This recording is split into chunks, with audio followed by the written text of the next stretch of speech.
The outlook wasn't brilliant for the Mudville Nine that day.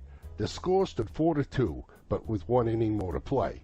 And then when Cooney died at first and Barrows did the same, a pall-like silence fell upon the patrons of the game.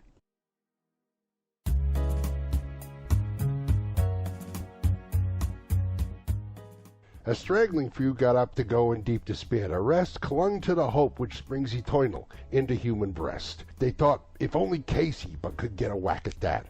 We put up even money now with Casey at the bat.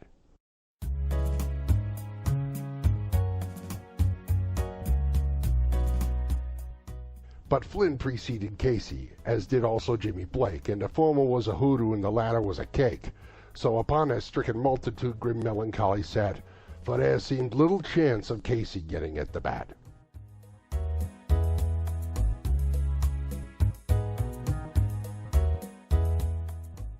But Flynn let drive a single to the wonderment of all, and Blake, the much despised, tore the cover off the ball. And when the dust had lifted, and men saw what had occurred, there was Jimmy safe at second, and Flynn a hug at third.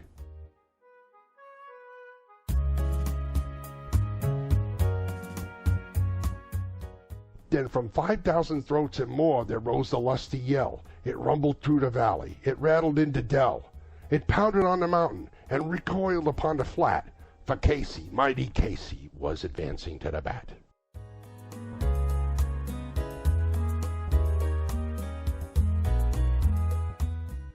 There was ease in Casey's manner as he stepped into his place.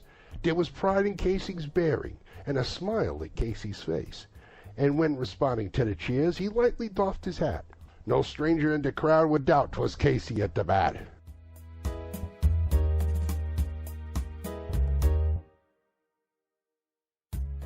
"10,000 eyes were on him as he rubbed his hands with dirt.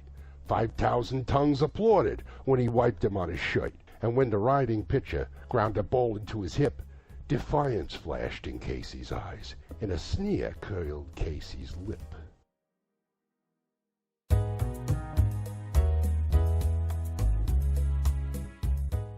And now the leather-covered spear came hurtling through the air, and Casey stood a-watching it in haughty grandeur there. Close by the sturdy batsman, the ball unheeded sped. "That ain't my style," said Casey. "Strike one," the umpire said.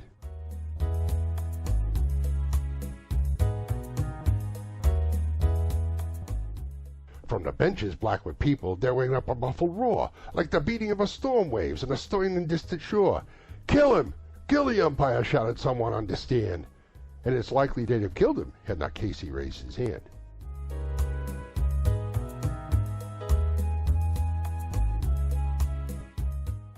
With a smile of Christian charity great Casey's visage shone.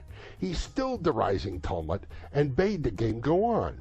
He signaled to the pitcher, and once more the dun sphere flew. But Casey still ignored it, and the umpire said, "Strike two!"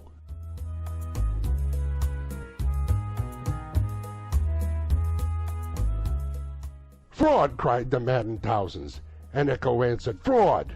But one scornful look from Casey, and the audience was awed.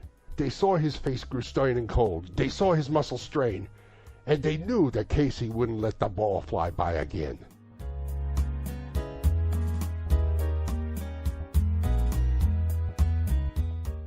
The sneer is gone from Casey's lip. His teeth are clenched in hate. He pounds with cruel violence his bat upon the plate. And now the pitcher holds the ball, and now he lets it go, and now the air is shattered by the force of Casey's blow.